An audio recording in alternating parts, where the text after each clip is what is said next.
Tonight's our team report. What's being done to stop the increasing armed violence on the city's streets?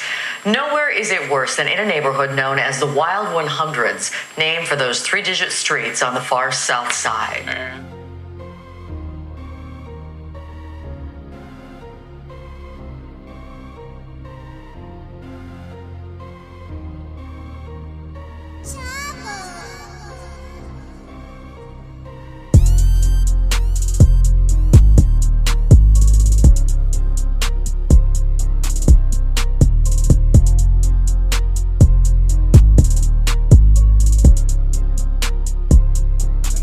Question, well, what really predicts a case of violence?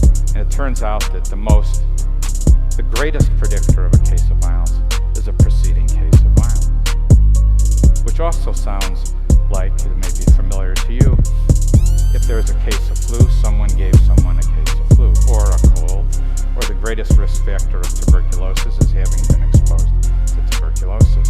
And so we see that violence is, in a way, behaving like a contagious process or disease. So there's good news about this, though, because there's a way to reverse epidemics, and there's really only three things that are done to reverse epidemics, and the first of it is interrupting transmission.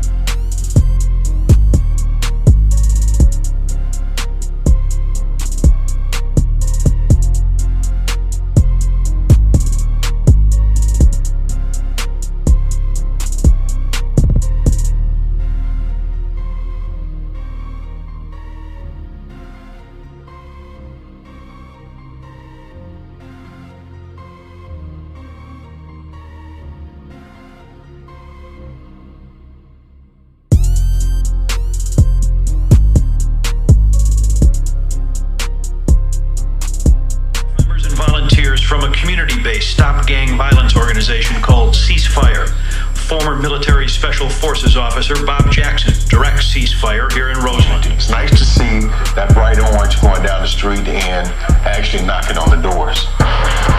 To get an idea, we follow the orange-clad Ceasefire teams on their normal rounds in Roseland. With some daylight left, they begin going door to door, letting residents know that they are working to prevent violence and recruiting support. By nightfall, though, Ceasefire's former gang members, now called violence interrupters, caravan into more dangerous zones. As you know, it's getting warm out there. We've already witnessed 2 shootings on the block. These people try to help that gangbanger live to see 22 and not die by a slug from one.